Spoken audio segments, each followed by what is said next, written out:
Hello and welcome to Retro Reviews, my channel where I review my favorite retro video games of all time as well as some modern releases I have recently finished. The retro game that I want to look at today is Cobra Triangle for the NES. This game is ridiculously difficult. This is included on the Rare Replay bundle, which is how I heard of it in the first place, which is surprising to me because I know most of the Rare games in the catalog, but I didn't ever see this one until I booted up Rare Replay and saw it, and my son wanted to play it. We checked it out, and it's a great time, but it is ridiculously hard to play. So whether you're playing on the NES or the Rare Replay bundle, it's pretty much the exact same experience. With the Rare Replay bundle, you actually have the ability to rewind if you have some problems, if you mess up, which is extremely helpful, and I would recommend that if you want to play this game, is to just get the Rare Replay bundle. I got it for like $5 at GameStop, so it's very much worth your time. If you like these old video games, if you've never heard of something like Cobra Triangle, it's very, very cool. This was made by Rare, developed by a couple of brothers and some other people as well. And it uses the same engine as the RC Pro-Am games, which is also included in the Rare Replay bundle as well. I got a lot of this extra information, this extra stuff, and the footage for this video specifically from You Can Beat Video Games. The channel will be up on the screen here. I will be crediting them in the comment section down below, and definitely in the description. Just so if you want to go check out their channel, this is the video I found that helped me to beat this game in the first place, because it's so ridiculously hard. There's lots of stuff you don't know about the game unless you are kind of in the know. This is probably one of those games that you needed the manual in order to understand a lot of the systems and everything. It was a little bit more complicated. I only got to like level 14 before I realized I could not beat the game without doing some of the extra stuff. I just didn't know what to do. So I'll be getting into that as I go on with this review here. But all the footage is from You Can Beat Video Games. They're awesome. This guide is phenomenal. All the footage will see like little helpful guides on the side of the screen to tell you like little hints and tricks for each level. It's so cool. Go check it out. Give that video some love. Subscribe to their channel, especially if you want to beat some of these older video games. They give tons of strategies. Awesome channel, highly recommend them. So thank you so much for that. So Cobra Triangle, you play as a little speedboat, a Cobra speedboat here, and you are going through a variety of different levels and beating bosses in order to get to the ultimate boss, which is a giant great white shark, which is ranked as one of the hardest video game bosses in all of video gaming, and for good reason. So you start out this game on level 1, which is going to be a race, which is not technically a race against these other boats that you see. It's just a race against the clock here. Now, this guide gives you a really helpful way to boost the power of your boat right off the bat. So this is one of the systems I didn't understand and didn't know about until I got to this video, because I didn't understand what was going on. You can just play this game normally and get to about level 14 with a lot of extra help, like rewinding stuff and doing your very best with some of these levels. They can get extremely hard if you don't know about the upgrade system. You can get these little pods behind some of these boats, little red pods. If you get them, it will like highlight one of these areas on the bottom. You've got like rate of fire, you've got speed, you've got force, which is giving you your health back and gives you a shield for a little bit. It also has one for missile. These are really essential in order to beat this game, because later on, the further you get into this game, the more you need speed and the more you need some firepower, especially for some of the bosses here. So if you go to the one little bend in this game, in the very first level, you can just sit there and boats will actually come to you, and you can destroy them and gather pods and just stack resources. The guide recommends you upgrade your rate of fire first. You get like a spread shot. That's really, really important, especially for the later bosses that really like will tank damage really easily. Having multiple shots is really important. Then you can upgrade your speed, which is also very important. I got to level 14 and could not get over a specific spot. There's like a jump that you go on to go over a big land mass, and if you don't have the proper speed, you can't make the jump, and there's no way else to progress. And so that's what I realized. I don't know what I'm doing. I need to progress in this game. So upgrading your speed early on is really, really important. You can just farm these for a while. There is a time limit, but if you go to the specific spot, get as many pods as you can, and then you go around a couple of bends before the time runs out, you'll see a 1 up there. So you can just keep looping this level over and over again. It takes like 5 minutes or so to really upgrade your boat, and you will want this early on because it's extremely important for late game, but it also makes the early game much easier. So if you just spend a couple extra minutes in the early game, it pays dividends down the line. It's really, really important. Again, thank you so much for this guide, for helping me beat this game. I wouldn't have known how to beat this otherwise. So if you upgrade your speed all the way, your boat is significantly faster. It helps with getting shortcuts in these race levels like I talked about, but it also gives you like lots of more maneuverability, especially in some of the the levels where you're going against the current, which can be really, really difficult, or in ones where you dispose of mines. So let's talk about the different level design you have. You have levels that will repeat over time. You will always have a race level at the very beginning.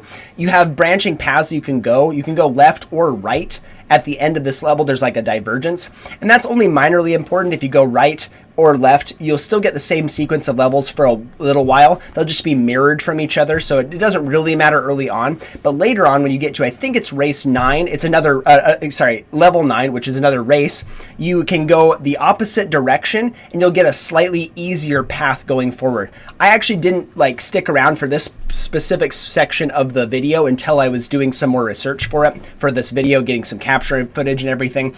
I didn't realize that this was a thing. So if you go left both times, you'll get a much harder path, which is the one that I ultimately took. You'll get a much harder level down the line. But you'll have a race at the very beginning. You'll have another one where you dispose of mines, where you have to pick them up and drive away from another boat chasing after you to dispose of them in like a little square at the end. You have to get rid of all of them in the time limit while avoiding these things shooting at you and avoiding the boat trying to get the mine back from you, one that you can't destroy in this specific level.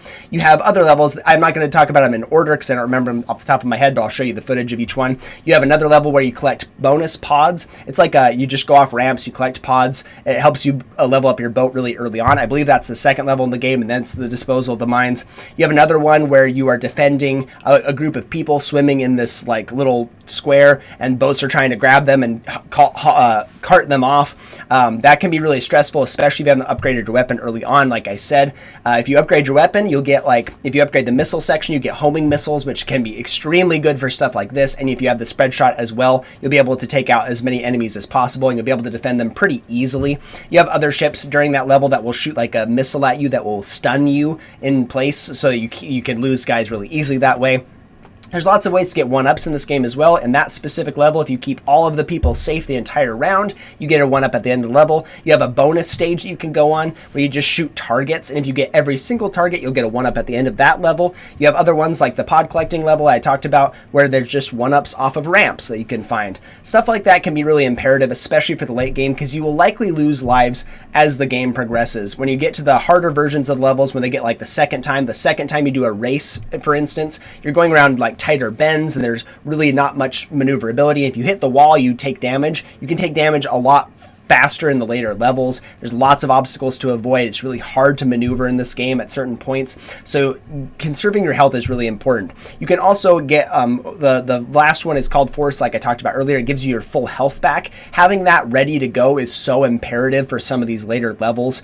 I was playing on the rare replay, so I could do some rewinding if I needed some extra help, which was really good. Same thing if you're doing emulating, you can do save states and make it much better. But if you're going for the pure experience here, having the Force ready to go is so important for some of these later levels, because if you die in the level, you start from exactly where you died. You can keep moving on and it's no big deal. But if you run out of time, you have to start the level on over again. Or if you run out of lives, you get I think 2 continues in this game, then you'll start at the beginning of the level as well. So it's really important to conserve these lives as much as possible and use them only when you need them. Other levels include jumping over waterfalls, where the strategy is actually really nice. Like the very first one, if you just delay it a little bit and then you just crank the accelerator and go straight, you'll actually get all of them, and you'll avoid the whirlpools coming after you, which is really cool. You have other levels where you're avoiding obstacles, like logs coming down the way, people shooting at you from the sides. As you get later on in the game, one of the levels that I ran into that's really, really difficult is one where little icebergs pop up out of the water, and the more you progress through the level, they start shooting out super fast, and it's ridiculously hard to avoid. You have logs as well, and the thing's shooting at you the entire time. It's almost impossible to get through this without using force or without just using up some lives. It's so ridiculously hard. So avoiding this is really important. Like I said earlier, if you go the left route in level 1 and then go the right route in level 9, you'll actually avoid this and get to do an alternate version of levels. You'll do defending the people again, or you'll do an extra mine disposal. The later mine disposal ones are ridiculously hard. You have tons of things, obstacles in the way. You have a whirlpool at the end guarding the actual square at the end. The levels like that can get ridiculously hard. And that's not even talking about some of the bosses as well. As you progress throughout this game, you'll fight bosses like a sea serpent, which is the very first boss you come up, I think in level 5. Very fun fight. Then you'll get a crab that's much harder. You'll get a big squid that can drag you down if it grabs you with its tentacles. Really hard to avoid. That's why having firepower is so important early on in this game. You'll have another one with... you'll have a repeat boss with the sea serpent, but this time it's red. If you fire at all, you get blasted out of oblivion. You die in one hit. It's actually a really clever boss fight because if you notice, there's like 14 seconds on the clock, which is very short, and it probably gives you this sense of urgency. It moves really quickly, but you die immediately if you shoot at it. So if you just drive into a corner and don't do anything, he slowly dies, and just when time expires, he dies, and you move on to the final boss, which is one of the hardest bosses in the entire like pantheon of video games, not just NES games, but one of the hardest bosses ever. That's this great white shark, and what makes it so hard is its unpredictability. The shark will have a dorsal fin that pops up that can damage you if you get in the way of it, and as you maneuver around, once the dorsal fin goes underwater, that means it's about to surface, and you have to get in a very specific spot to shoot and damage it, because the hurt box for this shark is so ridiculously small. Having the spread shot is so important, and the homing missiles together. They're not the most reliable, the homing missiles, in any capacity, but it's good to have those extra hits of damage. But if you get in the right spot where you're like just outside of where it could grab you, because if it hits you with the dorsal fin, you'll take a lot of damage, but if it grabs you with its mouth, it's an instant death, which is absolutely horrifying, especially for how close you have to get. You have to be facing the shark head on. It has to be like going toward you. You have to shoot a very small spot. It's like right in the middle of its nose and right by its eye. And you can do some massive damage if you position yourself perfectly. If you don't, you're either going to do no damage to it, you're going to get eaten, or you're going to do just a little bit of damage. All of them are bad unless you get the max damage. There's a little like exploit at the beginning. I never got it to work actually, but if you drive just to the right of the screen, and he shows it in the video there, and turn around, a lot of the time the shark will appear right next to you but not grab you, and you can do like a huge chunk of the health to it right away. It's always worth going for at least. I just had to get lucky. You have to track this shark going under the water. The time limit is extremely tight, and it's one of the most satisfying bosses I've ever defeated. I actually beat this game a second time because my son loves this game so much, so we've played it multiple times. We're on a third run of it right now, and it was really satisfying being it the second time too. It's just so ridiculously hard. Even with the rewind feature and being able to like go backward and correct some of your mistakes, this boss is still ridiculously hard. I've yet to beat it straight up. I've tried a couple of times. It's just so difficult, but the video gives you lots. The You Can Beat Video Games channel, the one I'm using the footage from right here, gives you tons of good tips and tricks for beating it, and it's just so helpful. This game is ridiculously difficult, but it controls rather well. The upgrade system is very cool once you know about it and know how to utilize it and abuse it and everything.